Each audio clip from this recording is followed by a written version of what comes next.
নমস্কার বন্ধুরা, প্রতিমা রান্নাঘরে সব বন্ধুদেরকে স্বাগত জানিয়ে শুরু করছি আজকের রেসিপি। আমি তোমাদেরকে বাঁধাকপির দুর্দান্ত একটি রেসিপি শেয়ার করব। একঘেয়েমি বাঁধাকপির রেসিপি না খেয়ে একবার এইভাবে বানিয়ে দেখো, এটা ভীষণ টেস্টি হয়। তার জন্যে কিন্তু আমি 500 গ্রাম ওজনের একটা বাঁধাকপি নিয়েছি। আর বাঁধাকপিটা কিন্তু এইভাবে বড় বড় করে কাটতে হবে। এই রেসিপিটার জন্যে বাঁধাকপিকে ঝিরিঝিরি করে কাটার কোনো দরকার নেই, বড় বড় করে কাটলেই রেসিপিটা হয়ে যাবে। সব বাঁধাকপিটাকেই আমি বড় বড় টুকরো করে কেটে নিলাম। এবার আমি বাঁধাকপিটাকে ধুয়ে নেব। সেই জন্য একটা ঝুড়ির মধ্যে নিয়ে নিচ্ছি। বাঁধাকপিটা বেশ ভালো করে 4-5 বার জল পাল্টে ধুয়ে নিয়েই ফিরে আসছি। দেখো বাঁধাকপিটা ধুয়ে নিয়েছি। এবার আমি এরকম বড় মুখওয়ালা প্রেসার কুকার নিয়েছি, তার মধ্যে বাঁধাকপিগুলো সব দিয়ে দিচ্ছি। সব বাঁধাকপিগুলো একেবারেই কিন্তু আমার হয়ে যাবে। দেখো সবগুলো আমার একেবারেই ধরে গেছে। এবার এতে দিয়ে দিচ্ছি আমি 2টো টমেটো, আর দিচ্ছি এতে কাঁচা লঙ্কা কয়েকটা, আর দিচ্ছি পাকা লঙ্কা, আমি একটু ঝাল বেশি দিলাম, আর দিচ্ছি হলুদ, আর দিয়ে দিচ্ছি এতে জল। ছোটো বাটি ভর্তি করে 1 বাটি জল দিয়ে এর মুখটা বন্ধ করে দেবো এবার। আর এতে একটা সিটি উঠলেই কিন্তু হয়ে যাবে, খুব বেশি সিটি দেওয়ার কোনো দরকার নেই। চলো একটা সিটি দিয়েই ফিরে আসছি। দেখো সিটি দেওয়া হয়ে গেছে।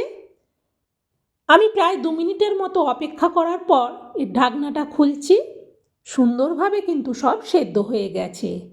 এবার সবের প্রথম আমি টমেটো আর লঙ্কাগুলোকে তুলে নিচ্ছি একটা জায়গার মধ্যে। এবার বাঁধাকপিটাকে একটা ঝুড়ির মধ্যে ঢেলে দিচ্ছি। দেখো ঝুড়ির মধ্যে তুলে নেওয়ার পর এটাকে চামচ দিয়ে ভালো করে চেপে চেপে বাঁধাকপির থেকে জলটাকে যতটা সম্ভব ঝাড়িয়ে নেব, কারণ বাঁধাকপিতে অনেকটাই জল আছে। আর এখন বাঁধাকপিটা বেশ গরম, এটাকে একটু ঠান্ডা হতে দিতে হবে।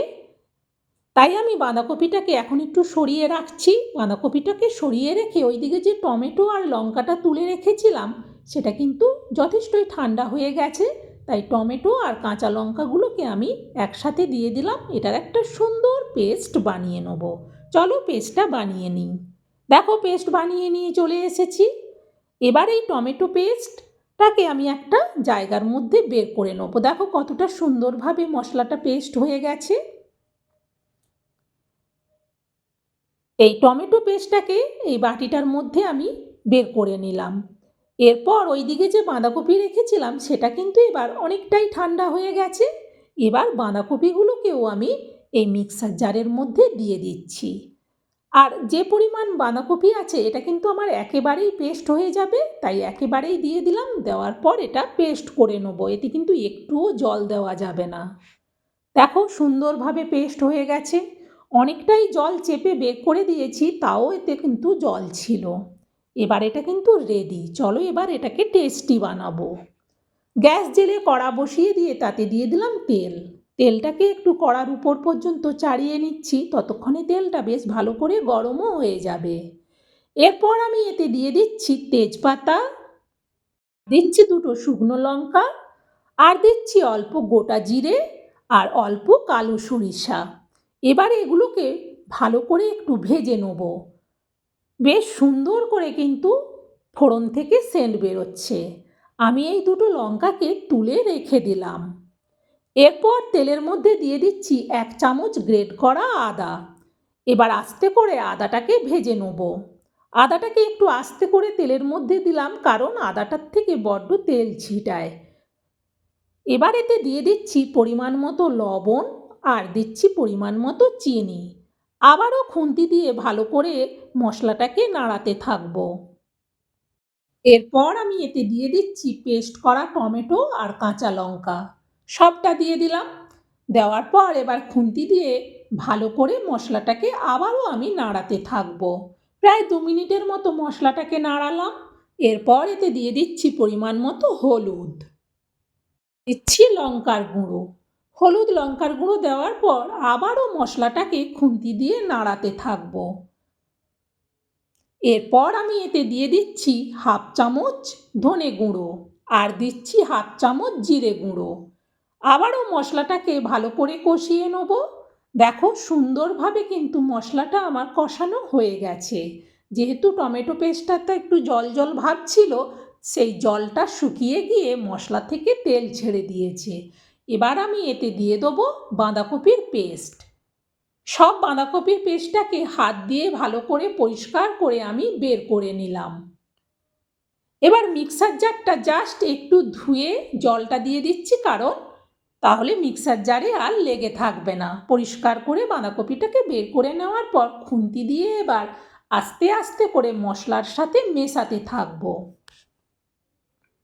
গ্যাসের ফ্লেমটাকে মিডিয়ামে রেখে এটাকে প্রায় আমি মিনিট 5 ধরে ভালো করে কিন্তু এইভাবেই ঘোরাতে থাকলাম, কারণ বাঁধাকপিটাতে অনেকটাই জল জল ভাব আছে। এটাকে বেশ ভালো করে কিন্তু শুকনো শুকনো করতে হবে।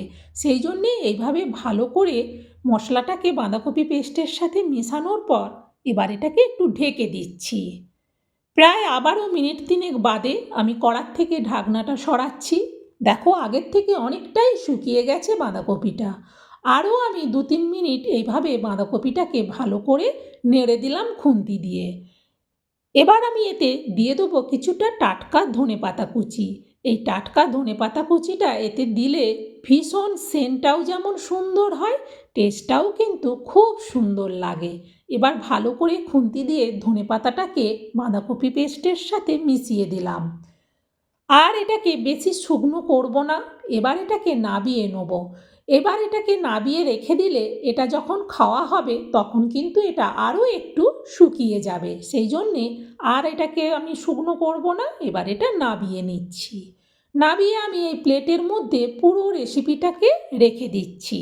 তারপর যে দুটো লঙ্কা ভেজে রেখেছিলাম সেই দুটো লঙ্কা উপর থেকে দিয়ে দিলাম। আর দিয়ে দিচ্ছি চা চামচের মাপে 1 চামচ কাঁচা সরিষার তেল। যারা একটু ঝাল পছন্দ করে তারা যখন এই লঙ্কাটাকে এর সাথে মেখে খাবে ভীষণ সুন্দর লাগবে। বন্ধুরা, এইভাবে বাঁধাকপির একটা ইউনিক রেসিপি আমি তোমাদের সাথে শেয়ার করলাম। তোমাদের কেমন লাগলো সেটা অবশ্যই কমেন্টে জানিও। আর ভালো লাগলে একটা লাইক দিও।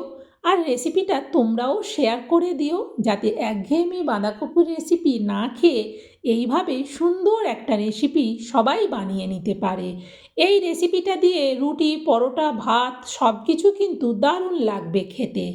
আর আমার আরও রেসিপি দেখতে চাইলে নতুন বন্ধুরা আমার চ্যানেলটাকে সাপোর্ট করে আমার পাশে থেকো। আমার জানা রেসিপিগুলো তোমাদেরও ভালো লাগবে। আজকের মতো রেসিপি শেষ। সবাই ভালো থেকো, আবার অন্য দিন দেখা হবে।